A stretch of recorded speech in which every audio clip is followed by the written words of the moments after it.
పద్దెంది పడిమెట్ల పైకెక్కి గుడికేగు భక్తులకు ఎదురొచ్చే బంగారు స్వామి ఇరుముడులు స్పృశించి శుభమనుచు దీవించి జన బృందముల చేరే జగమేలు స్వామి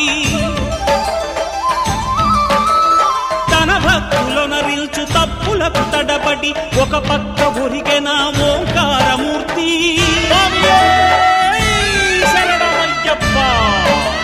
స్వాములందరూ తనకు సాయము కాగా ధీమంతుడై లేచే ఆ కన్య స్వామి